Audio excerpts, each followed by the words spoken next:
শুভ সকাল আমার প্রিয় বন্ধুরা। আশা করছি তোমরা যে যেখানে আছো সকলে ভালো আছো এবং সুস্থ আছো। নদিয়া জেলার ছোট্ট একটি গ্রাম থেকে আমি অনিতা তোমাদের সকলকে জানাই আমার ব্লগ চ্যানেলে অনেক অনেক স্বাগত আর অনেক অনেক ভালোবাসা। তো বন্ধুরা, সকাল সকালে ঘুম থেকে উঠেছিলাম আর বৃষ্টি তো সারাক্ষণ লেগেই আছে। ভোরবেলার দিকে দেখছিলাম বৃষ্টি হচ্ছিল, সেই জন্য বাইরে আর বেরোনি, বারান্দায় বসেছিলাম। যবে একটু বৃষ্টি কমেছে তাড়াতাড়ি বাইরে এসে উঠোন আর ঘরটা ঝাড়ু দিয়ে নিয়েছি। তারপরে দেখো থালা বাসনগুলো নিয়ে সব কলপারে চলে এসেছি। আর ওই যে আমার পেছনে যে বালতিটা দেখছো, ওই বালতিটায় ওই সবজি ধোয়া, চাল ধোয়া এসব জল টল ফেলা হয়। রান্নাঘর থেকে বারবার ওঠা বসা করতে হয়, তো সেই জন্য বালতিটাকে পাশেই রেখে দিই। তো ওই নোংরা জলগুলো ফেলে দেখো ওখানে রেখে দিয়েছি। তারপর ওটাকে ধুয়ে ঘরে নিয়ে যাব। আর এখন আমি বাসনগুলো মেজে নিচ্ছি।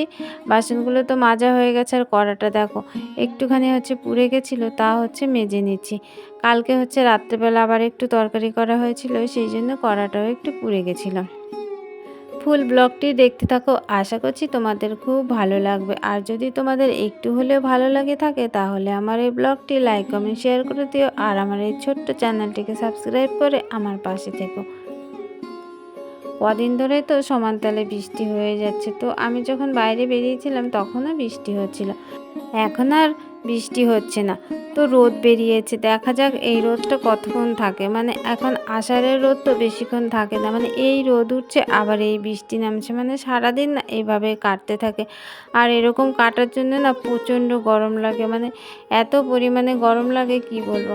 তো যাই হোক, দেখো আমার এদিকে থালা বাসনগুলো ধুয়ে নিয়েছি, আর কড়াটার ভেতরে তো আগেই মেজে নিয়েছিলাম। এখন দেখো কালিটা ভালো করে মেজে নিচ্ছি। তো মাজা ধোয়া তো প্রায় কমপ্লিট হয়ে গেল। এখন থালা বাসনগুলো রেখে দেবো, আর অন্য যে কাজগুলো আছে সেই কাজগুলো করে নেব। তো থালা বাসনগুলো ধুয়ে নিয়েছি, বালতিটাও ধুয়ে রেখে দিয়েছি বাইরে। তারপরে দেখো গোবর আর মাটি নিয়ে চলে এসেছি রান্নাঘরে, রান্নাঘরটা লেপার জন্য।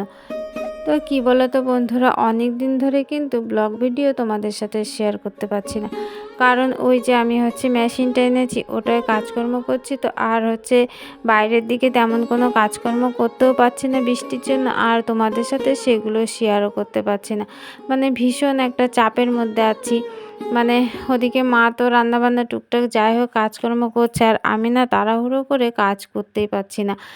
হয় কারেন্ট থাকছে না, না হয় গুড্ডু জ্বালাতন করছে, কিছু না কিছু সমস্যা হচ্ছে।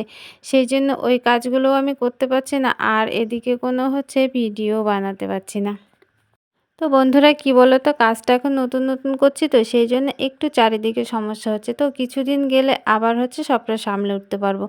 তো তোমাদের কাছে একটাই অনুরোধ, তোমরা আমার একটু পাশে থেকো আর সাপোর্ট করো। খুব শীঘ্র তোমাদের আমি প্রত্যেক দিন ভিডিও শেয়ার করার জন্য চেষ্টা করব।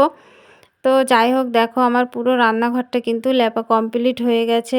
আর এদিকে দেখো চলে এসেছি ঘরটা মোছার জন্য। তো ঘর দুটো তো মুছে নিয়েছি, আর এদিকে বারান্দাটাও আমার পরিষ্কার করে মোছা হয়ে গেছে। আর এখন দেখো এগুলো মুছে নিচ্ছি। কি বলো তো, আমাদের এই সিঁড়ির ধাপগুলো একটু নিচু নিচু, তো ওই জন্য বৃষ্টি হলেই না সিঁড়িগুলোতে কাদা উঠে যায়, জল ছিটে ছিটে গিয়ে না তাড়াতাড়ি একটু নোংরা হয়ে যায়। তারপরে তো আমার গুড্ডু রয়েছে, যখন তখন জুতো পরে দেখা গেলো ঘরে ঢুকে গেল, আবার বাইরে বেরিয়ে আসলো, এরকম করে চলছে আর কি।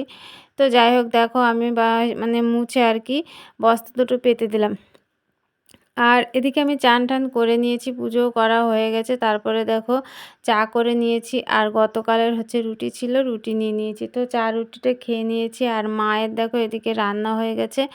আর আজকে আমাদের রান্না হয়েছে দেখো, এখানে ধুদুল পেঁয়াজ আর কাঁচা লঙ্কা দিয়ে রান্না করেছে। এখানে মুসুরির ডাল, কুমড়োর ডগা কচি কচি ডগা দিয়ে সে ডালটা করেছে আর কি। আর এদিকে করেছে গুড্ডুর জন্য একটা ডিম ভাজা। আর আজকে ছিল এই আমাদের রান্নাবান্না। তো চলো এখন আমরা খাওয়া দাওয়াটা করে নিই। খাওয়া দাওয়া করার পরে দেখলাম বেশ ভালো রোদ উঠেছে, আর এই সুযোগে ভাবলাম থালা বাসনগুলো মেজে নিই। তো কী বলো তো বন্ধুরা, কষ্ট হলেও কিন্তু খুশি মনে ধৈর্য ধরে সংসারের প্রত্যেকটা কাজ গুছিয়ে করার চেষ্টা করি। আর তোমরা তো সবাই জানো, ঘরে যদি একটা ছোট্ট বাচ্চা থাকে তাহলে কিন্তু কাজ গুছিয়ে ওঠা সম্ভব না। অনেকটাই দেরি হয়ে যায়। দেখা গেলো একটা কাজ গোছাচ্ছি, সেটা গিয়ে আবার এলোমেলো করে দিল, আবার গোছাতে হয়, কিন্তু এরকমভাবেই চলে। বাচ্চা ছোট থাকলে কাজ গুছিয়ে ওঠা কিন্তু খুবই মুশকিল। তো যাই হোক বন্ধুরা, দেখো আমি থালা বাসনগুলো নিয়ে কিন্তু মাজতেও শুরু করে দিয়েছি। আর থালা বাসনগুলো আমার মাজা হয়ে গেছে। আর কড়াটা দেখো এখন আমি মেজে নিচ্ছি। তো আমার মাজা ঘষা একদম সব কমপ্লিট হয়ে গেল। আর এখন থালা বাসনগুলো ধুতে শুরু করে দিয়েছি। থালা বাসনগুলো ধুয়ে এখন একটু কাজ করতে বসবো। তো কাজ করতে গিয়েও মানে হয় না তেমনভাবে, গুড্ডু একটু জ্বালাতন করে, মানে এটা ধরে টানে ওটা ধরে টানে। তো যাই হোক, ওকে খেলতে দিয়ে তারপরে আমি কাজগুলো একটু করে নিই। তেমনভাবে তো করতে পারি না, ওই টুকটুক করে যাই আর কি, হয় কি। তো এখন অনেকটা কাজ বাকি আছে, সেইগুলো করে নেব। সেই জন্য ভাবলাম মানে এদিকে যে কাজগুলো আছে সেগুলো গুছিয়ে একেবারে গিয়ে মানে মেশিনে বসবো আর কি। তো চলো এখন আমি থালা বাসনগুলো রেখে দিই।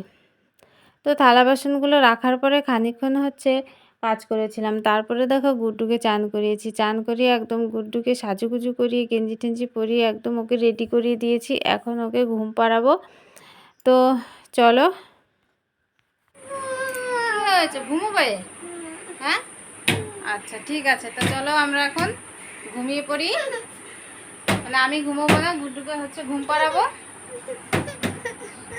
আমি ছুঁই না মনে, গুড্ডুকে এখন ঘুম পাড়িয়ে দেবো, তারপর আমি আবার একটু কাজ করবো, তাই তো? চলো তোমাকে একটু ঘুম পাড়িয়ে দিয়ে আমি একটু কাজ করে নিই।